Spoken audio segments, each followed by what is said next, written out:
effort from the 7 vintage style. The last filly I'm using in this sequence is the 2 Baby Blythe. This American Pharoah runner is trained by Shug McGahee, and Joel Rosario is going to ride. Joel and Shug have very, very good numbers together. There are 30% in 40 mounts together, and just one run for this filly in her career. December at Aqueduct on the inner, came closing fast with Joel Rosario, so Joel rides her back. I don't know if he remembers. He probably looked at that video of this. So I do know that she can close on an inner turf course, which is, the turns are more tight, and it favors speed runners, even at Aqueduct and at Belmont as well. So, like I said, I've seen Baby Blythe close in a 10-horse field, only missed by a length last time.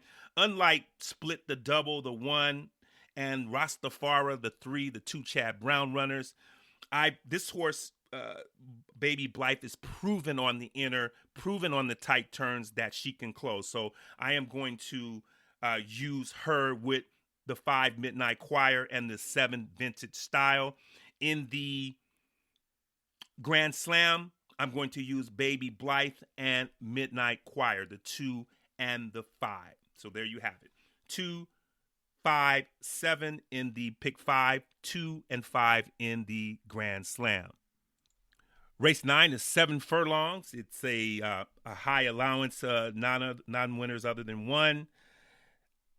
On the main track, 9 were signed up. We do have a scratch of the 7 Ziana Larab, however you say that filly's name, but she is scratched. So that is going to leave 8 going. This is for fillies and mares, 3-year-olds and up. I'm using 3 as I did originally. I had to scratch, of course, the 7, and I added another runner here. So let's start with the 2 Making Sense, this Golden Sense filly. Now, I am going to use her, but this is kind of a strange, this was a very, very contentious race for me. It was very, very tough to handicap. And one thing I look for recent or past performances on, especially a track like Saratoga. It's only run once a year. So I really trust that trainers and connections are pointing to a particular meet when they see success in the past from a runner. I'm not really of the belief that a horse knows the surrounding and likes the feel of a particular track somewhat as much as I do that I believe that the trainers and the connections point the horse to a particular meet based on their past history.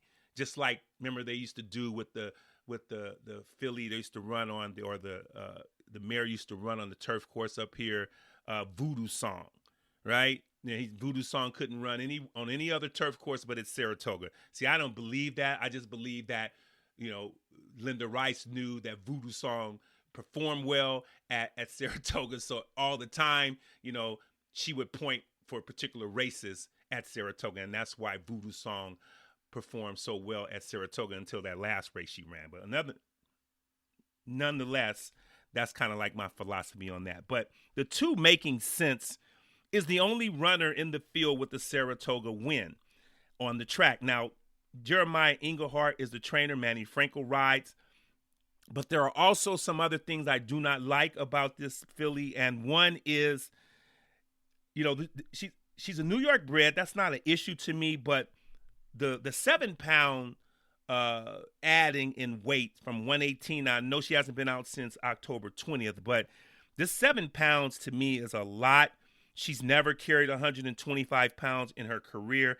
I think that's a lot. I don't know if this high weight from these conditions have come from the last so many years. I mean, back in the day, the only horses that carried 125 pounds was, you're talking about, I know it's 126, but you talk about Triple Crown races and, high handicap races. I can remember trainers scratching their horses, were having 124 pounds. And you're talking about stake horses like Crystal Water and Ancient Title and horses like that. And But now, it seems to be commonplace where some of these conditions call for 126, 127, sometimes even 128 pounds. Sometimes I saw it, and it's just, I don't understand it. So I don't like the 125, the rise in the weights. But like I said, and I don't like the fact that she's drawn inside, and there's a couple of horses obviously to the outside with speed, and that's why I chose them. But I don't want to be, I don't want to have a pick five or some type of other multi wager, and then this filly beats me, and I go look back and I go, you know what? I talk myself off the only horse that has a Saratoga win. So I'm not going to be caught in that fashion. So even though there are some things I like about Making Sense, there are some things I don't like about her. Had she not had that run and that win on this track, I would probably pass, but I am going to use her in there as well. The number 3 horse, Entreat, the Speightstown filly, has had only 2 runs. This is a Chad Brown. Tyler Gaffleon is going to ride. I didn't know Tyler rode that much for Chad Brown. I'm looking at 23% out of 110 mounts. That's pretty good. She was a beaten favorite last time at Belmont in a non-winners of 1. So coming back after breaking her maiden at Churchill, I know the Churchill number was really, really kind of low at 73. But she did carry 125 last time, as opposed to 121 when she broke her maiden, and she went to 125, and she's sticking with the 125 today based on the conditions. So, like I say, she does have some experience at 125. She was really just didn't run a step as beaten even money favorite. However, I'm thinking that, coming back with 3 good Saratoga works on the main track since that last race, and I think she's going to be ready. I think she'll be able to handle that 125 pounds. And coming off a effort as the beaten favorite, I think she'll run a lot better. The final horse I'm using in this sequence is the 5 Amendment 19, trained by Linda Rice and written by her nephew, Jose Ortiz. Adding blinkers today, this Constitution filly is catching a fast track for the first time, and that is what I really like. Her first 2 effort was one in the mud at Aqueduct and in the slop at Belmont, which she did win at odds on with Jose Ortiz. So like I said, coming back on a fast track, adding blinkers today, looks like she'll be a little more forwardly placed than last time. I don't like horses coming from out of it on the main track at Saratoga. So like I said, I'm looked at the blinkers adding today, and I like that angle. Like I said, being here in California, I'm looking at this more, and I'm a Naira fan through and through, and always have been.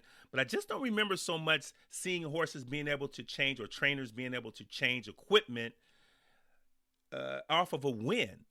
And I'm looking at Amendment 19 winning and adding blinkers. So that's kind of unusual to me. But like I said, I've been seeing it much and much more. I haven't really noticed it until recently, but one without blinkers last time, and so Linda's putting blinkers on her today. So those are the 3 runners who I like: the 2 Making Sense, the 3 Entreat, and the 5 Amendment 19. For the Grand Slam, the 2 who I am using is the 2 Making Sense and the 5 Amendment 19. Remember, in the first 3 legs, your horse do not have to win. All they have to do is place for the Grand Slam.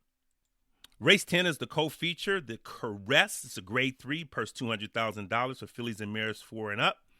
5.5 on the Melon, of course. One big scratch, the 6 Jakarta, leaves a field of 5. I was actually going to use Jakarta along with Robin Sparkles because they exited the same race.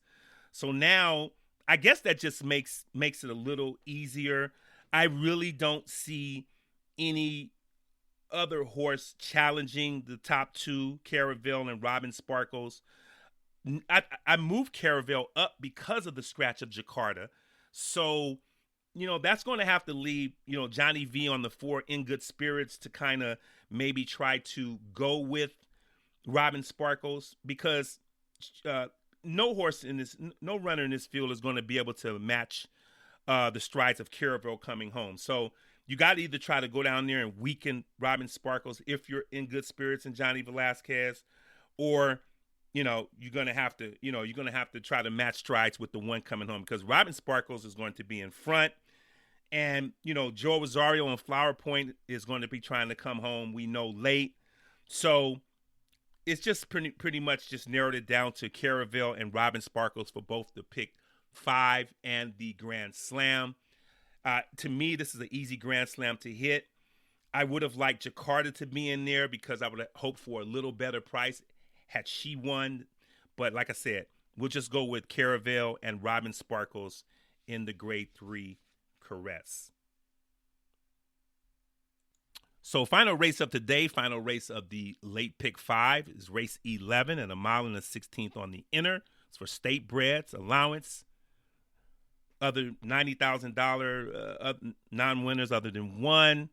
And 12 are going to run. The only scratches were the Alsos, the 1A, Chasing Cara, and the 13, A Bit of Iris Sass. So like I say, 12 are going to run, and I'm only going to use 2 here. The 3, Mapoka, Linda Rice, David Cohen. I do not remember that combination so much. I'm wondering why Jose Lescano or Eric Cancel or Jose Ortiz or somebody who is not on Mopoka, but I'm not going to play the jockey game in this one. I think this is going to be a easy leg to kind of conquer here. On the inner here, Mopoka has Worlds of Speed coming off a flat mile race at Belmont where she got in trouble at the start, had a really nasty bump break, and just didn't run a yard last time. Was bet at 5-2. So coming back today for basically the same tag or basically the same company at 5-2. I'm looking at 10-1 on the morning line. So she's right. She's right with her company. I think David can put her on the lead. Like I say, on the inner, she's going to be very, very tough. She is 1-for-1 at Saratoga on the inner. Won a race just like this last year. Looks like the closing race of the day at a flat mile, or actually it was a flat mile. This is a mile and 16. And she basically stalked the pace with Eric Cancel that day and then went on to victory. So very similar circumstances for the 3, Mopoka, and I like her and going to use her as well. So I see where Eric Cancel jumped ship to the 7, My Lips Are Sealed. That's a song that was by the Go-Go's, right? Yeah, it's Our Lips Are Sealed. Anyway, so I can see why Eric is not riding this for Linda today. He's obviously jumping on a horse that him and his agent thinks is better, and probably so. So I'm going to use her as well. I do like the style. She does have speed as well. George Weaver is the trainer, and like I said, I think that this is going to be a race that's just going to be on the run on the front end. I think Mopoka and Our Lips Are Sealed are probably going to be the exacta there. I really don't like or see any other filly in this race to challenge these two. So the 3, Mopoka, and the 7, My Lips Are Sealed, 2 front running fillies who should carry the rest of the horses around in a merry-go-round type race. So to recap, $54 for the late pick 5, $24 for the Grand Slam. And I don't really need to recap them. I guess you can just rewind. I don't want to be too redundant on this. So anyway, I'm going to try to see. I did do a handicap, a early pick 5, but it's so hard because, like I said, I'm on the West Coast. Naira is really, really late with their scratches, and it's 5 minutes after 9, 5 minutes after 12 on the East Coast. So it's less than an hour before post time. Getting this up, I'm probably not going to be successful with a lot of, people listening and taking heed to it. So I think I'm just going to pass on giving an early pick 5. I'm going to probably do some at Del Mar because I have more time to handicap and I can see what's going on there. So anyway, good luck today in the pick 5. Good luck in the Grand Slam. and just good luck on all races today you play at Saratoga and Del Mar and any place else. This is Kenneth Moultrie.